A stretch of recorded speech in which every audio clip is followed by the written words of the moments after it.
Por quê? Porque através dessa mulher viria então esse descendente que esmagaria a cabeça do dragão aqui, né? De Apocalipse. Lá a serpente, aqui já o dragão, né? E ela tem a lua debaixo dos seus pés, então ela domina sim sobre a noite, sobre as trevas. As trevas não podem contra a luz que ela está vestida, né? Contra o próprio Deus. Então nós já temos esse contraponto de quem domina quem, né? Então o Sol ele é totalmente predominante sobre a Lua e ela tem uma coroa de 12 estrelas sobre a sua cabeça. As 12 estrelas, com certeza, queridos, representa esse governo de Deus através das 12 tribos de Israel. Né? Existe o número 12 dentro da palavra de Deus em diversos momentos para mostrar governo, para mostrar descendência de Deus, de Israel, das 12 tribos, daquilo que Deus determinou para o seu povo, para aquele povo que ele escolheu. Então, esse número 12 sobre a cabeça da mulher fala justamente dessa questão de governo, né?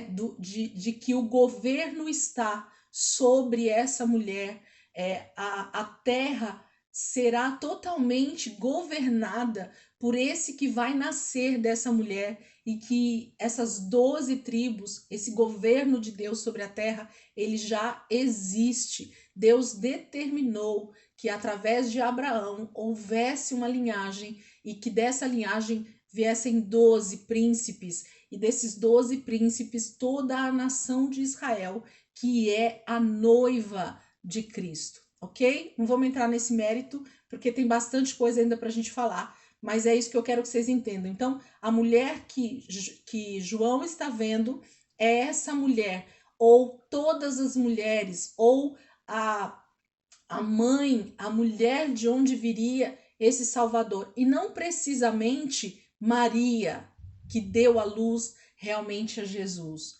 Ela não representa uma só mulher, mas todas as mulheres por quem ou através de quem teve a linhagem do próprio Cristo. Por quê? Porque a gente vai ver a tipologia dessa mulher ao longo do texto aqui que a gente vai lendo, como também a igreja. Então, nós hoje, como igreja de Cristo, como corpo de Cristo, nós também geramos filhos para Deus, não é isso? Se a gente olhar essa tipologia de corpo de uma mulher que gera, que dá à luz a filhos ou ao filho, no caso, a partir do nascimento de Jesus, o corpo de Cristo, a igreja, ela continua gerando para Deus filhos também para o seu reino, né? Co-herdeiros com Cristo, como a palavra vai dizer através de Paulo, né? Filhos que se tornam irmãos desse filho mais velho que é Jesus. Então a gente tem várias tipologias dentro de toda a escritura falando para nós a respeito de uma mulher que gera. E é isso que João está vendo. Não simplesmente uma mulher, ainda que a visão dele é de uma mulher. Mas o que eu quero dizer para você é que o que Deus está querendo dizer para João e dizer para nós através dessa mulher é de uma geração ou de uma descendência que viria através de várias mulheres para então gerar o nosso Senhor, que vai esmagar a cabeça da serpente, sim, mas que depois do Salvador ainda tem uma igreja, uma mulher gerando muitos filhos para Deus também, ok? Então, essa mulher, ela tá para dar a luz. Eu quero falar outra coisa para vocês também. Durante todo o Velho Testamento, até o nascimento de Jesus, a gente vê principalmente Israel, queridos, gemendo, gerando esse Salvador, porque a partir do momento que o pecado entrou no mundo, o homem deixa de ter essa plena comunhão com Deus e ele passa então a desejar esse novo nascimento, mas que não poderia vir naquele momento ainda. O que eu quero dizer para vocês? Que quando a gente olha para o Velho Testamento, a gente vê todo um povo, toda uma geração de homens e mulheres que desejavam ardentemente essa manifestação desse filho, desse Messias. Tanto é que os judeus ortodoxos até hoje, eles oram incessantemente porque não conseguem ver que esse filho já nasceu, e eles continuam gemendo com dores de parto até que esse filho nasça para eles. Entende o que eu estou querendo dizer para vocês?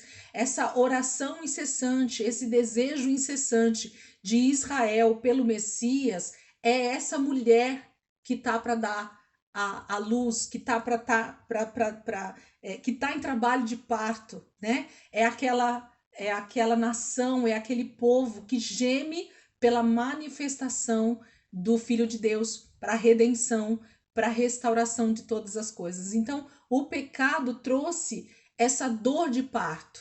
Por quê? Porque eles, a partir do momento em que Deus decreta isso, eles começam então a gerar esse filho que nasceria em algum momento para trazer essa redenção, para trazer essa restauração de todas as coisas novamente para Deus. Então, essa mulher representa a nação de Israel, todo o povo do Velho Testamento, todos aqueles que hoje também anseiam por esse Cristo que vai vir, que vai restaurar todas as coisas, mas que para nós já entendemos que veio. Então, esse filho, esse homem que vai reger todas as nações com cetro de ferro, ele já veio. Mas essa mulher está com dores de parto. Por quê? Porque existe essa restauração ainda para ser feita através de Cristo no milênio. Então, ele está vendo uma mulher que está com dores de parto para dar à luz, e ela grita porque ela deseja essa restauração. Queridos, Israel, essa nação, esse povo, eles ainda anseiam por essa vinda desse Messias. Muitos que ainda não creem, eles anseiam de verdade, eles gemem com dores de parto por esse nascimento desse Cristo, desse ungido de Deus, desse Messias. Então a gente precisa entender que João está vendo algo que remete para nós, algo totalmente já cumprido, mas que ainda não está 100% cumprido. Porque o cumprimento disso tudo é a restauração do reino de Deus por completo, não como a gente ainda tem hoje, em partes, ok? Deu para entender até aqui ou compliquei muito na explicação? Deu? Se a gente tiver dúvida, a gente vai falar sobre isso depois. Faltam 7 minutos, eu vou falar sobre o sinal e em seguida fiquem de olho, me ajudem. Eu fecho a aula e a gente abre de novo, mas acho que dá tempo da gente continuar um pouquinho mais aqui para eu terminar esse trecho.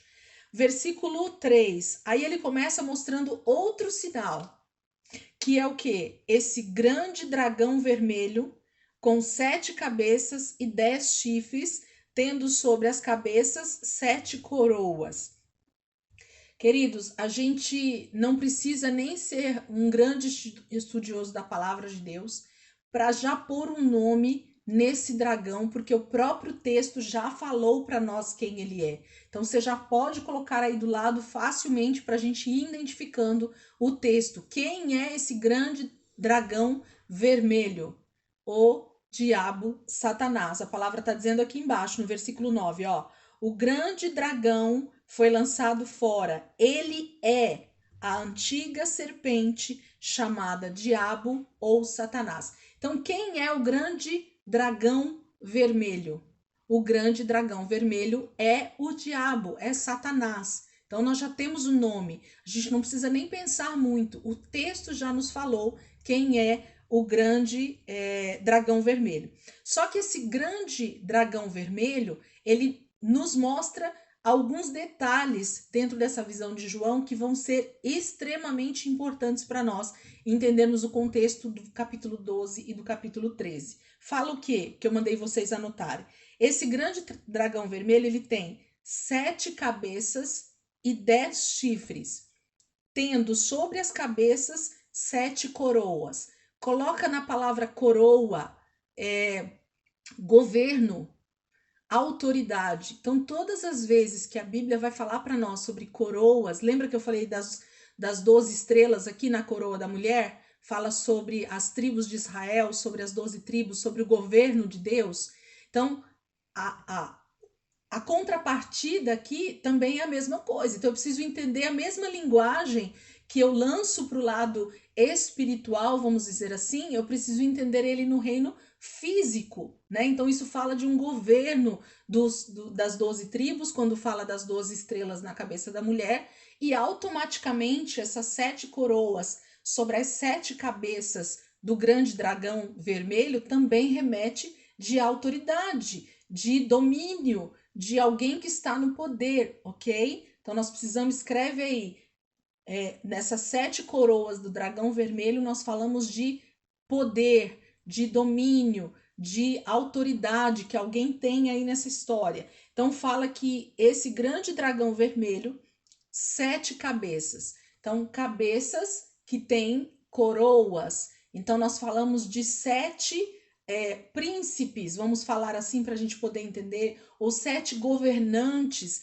ou 7 pessoas que têm domínio sobre algo. Então, 7 cabeças com 10 chifres. Não tá sobrando chifre aí nessa história? Tá, né? Eu tenho 7 cabeças, mas eu tenho 10 chifres. Engraçado isso, né? Então, isso quer dizer que alguém tem mais chifre do que o outro, não tem? A gente começa a entender que dessas 7 cabeças, alguém tem mais chifre do que o outro. E chifre fala do quê? Chifre fala de poder. Anotem isso aí na palavra chifre. Eu quero que vocês vão anotando isso, porque a leitura vai ficando tão mais clara, tão mais objetiva, do que eu ficar, né, inventando moda para o texto, né, de tentar achar um bicho-papão aqui para o texto, né? Se alguém pega esse texto aqui e desenha ele de verdade, dá um monstro horrível, né? Se você olhar nas imagens que existe aí na internet, a gente vai ver um monstro horrível, mas a gente vai ver exatamente o que é esse monstro horrível. A gente já vai chegar lá, eu já vou falar. Vamos lá. Tendo sobre as cabeças 7 coroas. Aí ele fala que a cauda desse grande dragão vermelho arrastou consigo 1/3 das estrelas do céu, lançando-as na terra. Em que momento, queridos? Alguém, se quiser abrir o áudio aí, senão eu respondo rapidamente. Faltam 2 minutos, né? Vamos fechar e a gente já volta falando aqui dessa cauda, do versículo 4. Eu vou fechar, Porto, eu vou fechar essa aula, o Porto que está pela primeira vez, e eu vou mandar um novo link lá no grupo para abrir, porque existe um tempo, né, determinado aqui. Então eu vou fechar, você vai ver que vai fechar a aula. Pode esperar lá no grupo que eu vou colocar um novo link e você entra de novo, tá bom? Porto que tá pela primeira vez aqui, para ele saber. Ok, gente? Vou fechar aqui. Meu mouse.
Irmã Elisângela, Oi, Valdo, pode falar.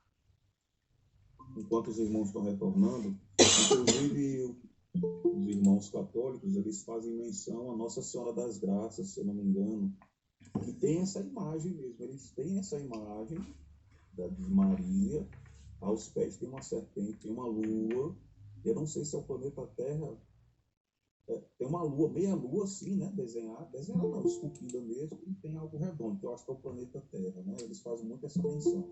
Sim, totalmente, viu, Ivaldo? Em várias esculturas, né? Em vários tempos e períodos aí da história, Maria é representada exatamente com essa visão de João, né?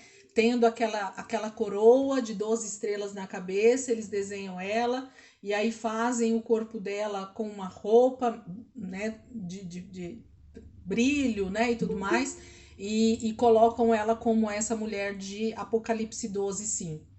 Essa é a primeira representação que a maioria das pessoas faz sobre essa visão de João capítulo 12, versículo 1. É típico. Se você falar com qualquer irmão católico, né, apostólico romano, ele vai te falar que é Maria estando grávida de Jesus para dar à luz, e é ela que João está vendo aqui, vestida do sol, e aí coloca lá a coroa com 12 estrelas. Tá bom? O Ivaldo estava só me falando a respeito dessa questão da representação de Maria dentro do catolicismo, e é uma verdade, né? Existe essa imagem nítida lá a respeito de Maria em vários momentos, em várias situações, né? Eles fazem essa escultura aí de Apocalipse 12, 1. Vamos lá, gente. Então, o versículo 4 fala que esse grande dragão vermelho, com a cauda dele, ele arrastou consigo 1/3 das estrelas do céu, lançando-os na terra. A gente sabe nitidamente que se esse grande dragão é o diabo, a serpente lá do início, a gente automaticamente deveria lembrar, né, lendo esse versículo, justamente da queda, da rebelião de Satanás no céu, né, onde ele leva consigo 1/3 dos anjos, e essa terça parte dos anjos se tornam então demônios quando eles vêm para a terra juntamente com o diabo, justamente com Satanás. Então, essa terça parte aqui que está falando no versículo 4, João mais uma vez está tendo essa visão desse momento da queda de Satanás do céu, dessa rebelião em que ele é lançado para a terra. Mas eu vou falar para vocês que tem mais aqui, mas eu queria só que vocês então guardassem essa menção que fala da rebelião de Satanás, no momento em que ele se rebela, querendo ser igual a Deus, e então ele é lançado para a terra junto com os outros anjos, que se tornam então demônios, ok? E aí a continuação do versículo diz assim, ó, do versículo 4, eu vou ler de novo inteiro para a gente continuar aqui. Sua cauda, né, versículo 4, arrastou consigo 1/3 das estrelas do céu, lançando-os na terra. O dragão pôs-se diante da mulher que estava para dar à luz, para devorar o seu filho no momento em que ele nascesse. Então, Satanás vai se colocar diante das mulheres que estão para dar à luz, que estão em trabalho de parto, aguardando esses homens, esses meninos que vão nascer, porque ele queria saber quem era esse que iria nascer e que teria esse poder. Então, ele não sabia que filho era esse, que menino era esse que ia nascer. E por isso ele começa então essa perseguição de geração em geração, de mulher em mulher, da linhagem de Eva, para que ele soubesse o momento em que esse filho nascesse, então pudesse devorá-lo. Por isso que eu falo que essa mulher representa todas as mulheres da linhagem que Deus determinou para nascer o Messias, e Satanás põe-se diante dessa mulher, aguardando esse momento dessa criança nascer para que ele pudesse devorá-la. Vou levantar uma hipótese aqui, e fica só como hipótese, como pensamento meu, tá bom? A grande ideologia de gênero que nós ouvimos no nosso século, nesse último século agora, nesse tempo, mas que não somente para o nosso tempo, fala de uma perseguição ou de uma troca maior, justamente, ou de um ataque maior, justamente contra o sexo masculino. Percebem isso ou só eu que percebo? Então, o que mais Satanás tenta deturpar, né? Fazer virar contrário é justamente essa ação do homem, vamos dizer assim, né? Essa perseguição contra o menino, contra os meninos que nascem. Então, a gente não vê uma perseguição em massa de Satanás contra meninas, né? As meninas poderiam nascer às pencas, que não haveria problema nenhum, mas há muitos momentos dentro da palavra de Deus em que a perseguição ela é justamente feroz contra todos os meninos. E no nosso século não é diferente. Nós sabemos que esse Messias, esse Senhor, esse Salvador, esse Remidor já nasceu, Jesus já veio, mas mesmo assim, Satanás continua a perseguir o sexo masculino, porque ele sabe o poder que existe através de um homem que se posiciona como um sacerdote, como um homem de Deus, como uma autoridade sobre a terra, porque existe uma autoridade dada pelo próprio Deus sobre o sexo masculino, tá bom? Eu sou mulher, mas sou estudante da palavra e gosto de perceber o quanto Deus realmente tem algo particular com o homem, porque assim ele instituiu. Não sou eu que estou dizendo, a palavra de Deus diz. Se você for estudar, você vai ver o quanto realmente o homem tem essa autoridade dada por Deus. Nós temos vários benefícios dentro da palavra de Deus, mas existe uma autoridade específica que Deus deu ao homem e isso permanece para sempre, ok? Então, deu para entender o que eu quero dizer, só coloquei um adendo aí sobre essa questão da perseguição do filho. Versículo 5. Deu à luz um filho, um homem que governará todas as nações com cetro de ferro. O seu filho foi arrebatado para junto de Deus e de seu trono. O versículo 5 fala de duas questões, dois momentos, vamos dizer assim, né? Fala que essa mulher deu à luz, então esse filho nasceu, mas em seguida, na vírgula já coloca um homem, e esse homem governará todas as nações com cetro de ferro, ok? E em seguida ele continua o versículo dizendo: e seu filho, o filho de quem? Da mulher, dessa mulher que deu à luz. O filho dela foi o quê? Foi arrebatado para junto de Deus e de seu trono. Quem é que está sentado à destra de Deus nesse momento, aguardando a sua volta para governar? Jesus, ok? Então, quem que nasceu? Quem foi esse filho que nasceu então? Finalmente esse filho nasceu, mesmo diante do grande dragão, mesmo diante de Satanás, querendo então destruir, devorar essa criança que nascesse, esse filho nasceu. Queridos, Israel, com toda a perseguição que já existiu em toda a sua história, até os dias de hoje, eles conseguiram, porque Deus é Deus que cumpre a sua palavra, arrisca, eles conseguiram cumprir todo o propósito de Deus até aqui. Então, o filho nasceu, né? Essa mulher conseguiu dar à luz a esse filho que a nação tanto esperava, que esse povo tanto esperava. Então, esse filho nasceu. Só que esse filho é um homem já, ele então vai, aí ele fala na verdade do governo de Jesus, ainda na sua volta depois, porque fala que ele governará todas as nações com cetro de ferro. Deixa eu pegar esse versículo aqui para vocês, para a gente poder ver isso junto, que eu acho isso fantástico, na verdade. Deixa eu pegar aqui para vocês. Eu anotei aqui, Apocalipse 12, 5. Deixa eu achar aqui para vocês.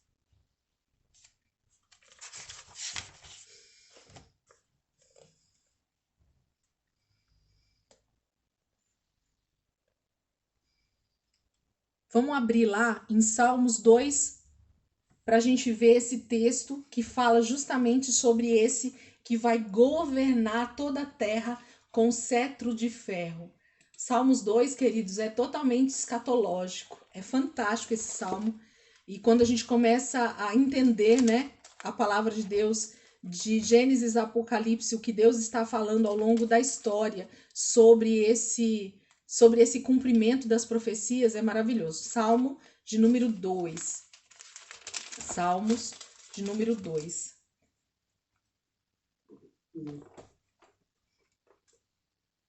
Salmos de número 2. Vamos ler junto? Eu vou ler o salmo inteiro porque a gente precisa entender o contexto e ver o quanto Deus está falando aqui conosco. Amém?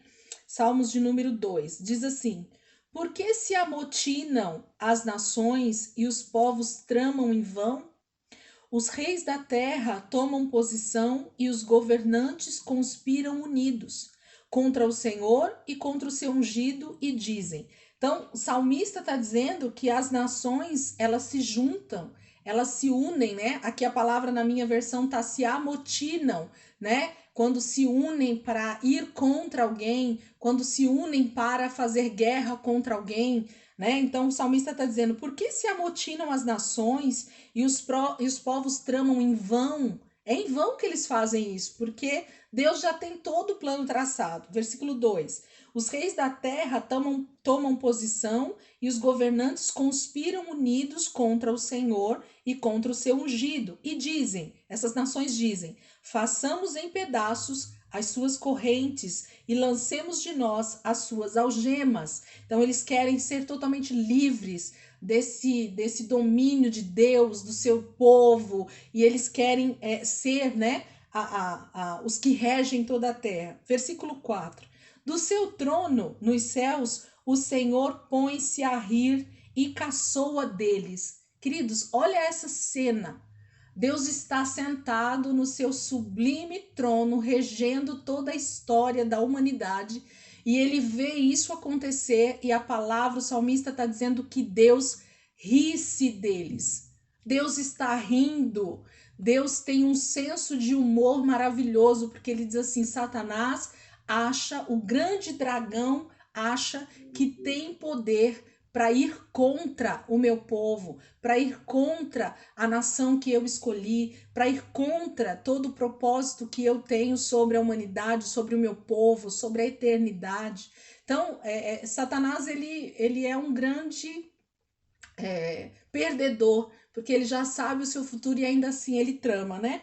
Contra Deus. Versículo 5. Em sua ira os repreende e em seu furor os aterroriza, dizendo: Isso é o Senhor, tá? Eu mesmo estabeleci o meu rei em Sião, no meu santo monte. Então, onde é que o rei vai se assentar naquele grande dia para começar a reinar sobre toda a terra, sobre todos os povos? Em Sião. É lá que o trono de Deus vai ser estabelecido, o trono de Jesus vai ser estabelecido, ok? Eu mesmo, Deus falando aqui, eu mesmo estabeleci o meu rei em Sião, no meu santo monte. 7. Proclamarei o decreto do Senhor. Agora é o salmista dizendo: proclamarei o decreto do Senhor. Ele me disse, então Deus disse ao salmista: Tu és meu filho, eu hoje te gerei.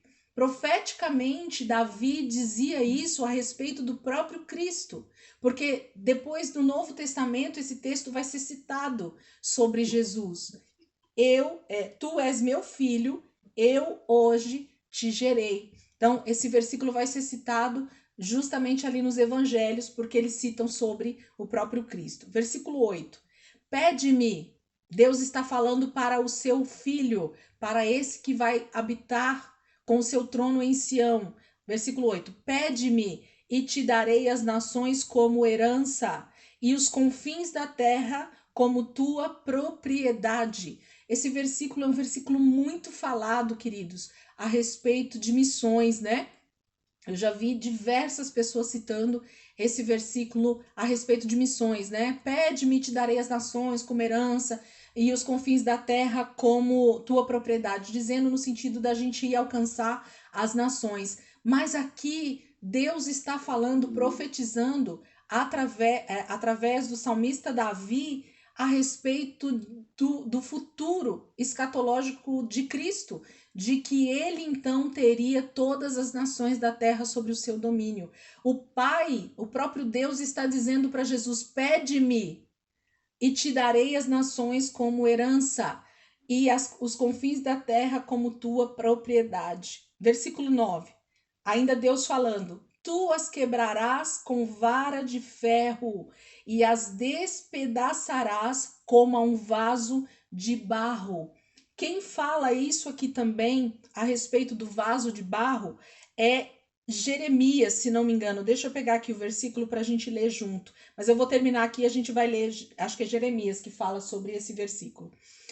Versículo 10. Por isso, ó reis, sejam prudentes, aceitem a advertência, autoridades da terra. Adorem o Senhor com temor, exultem com tremor. Beijem o filho para que ele não se ire e vocês não sejam destruídos de repente. Quando é que vai vir uma repentina destruição? Se não nos últimos dias, se não na volta de Jesus, não é isso? Então, versículo 12, novamente. Beijem o filho, adorem o filho, né?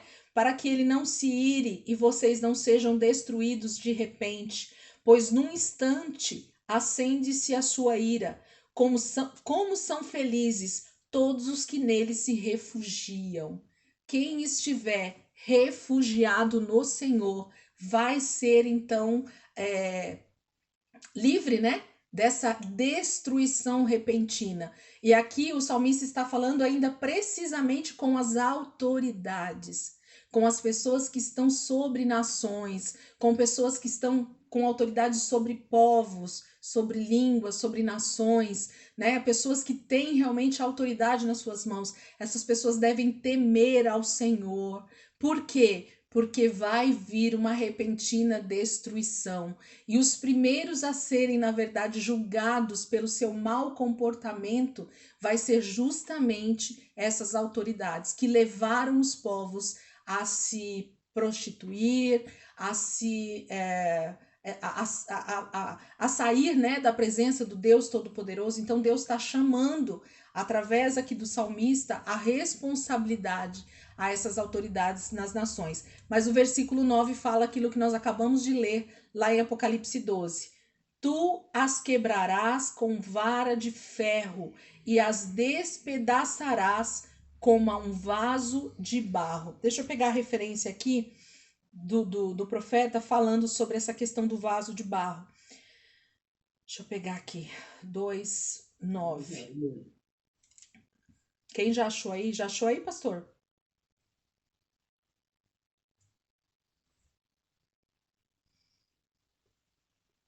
Cadê? Gente, eu anotei aqui. E eu não acho.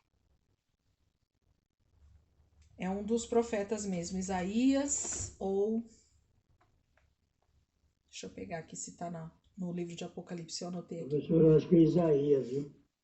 Sim, eu quero só achar. É bem no comecinho de Isaías, se não me engano. Mas me lembrem aí o versículo, então. Me ajudem aí. Eu anotei aqui em algum lugar, mas não me lembro onde. Deixa eu pegar aqui.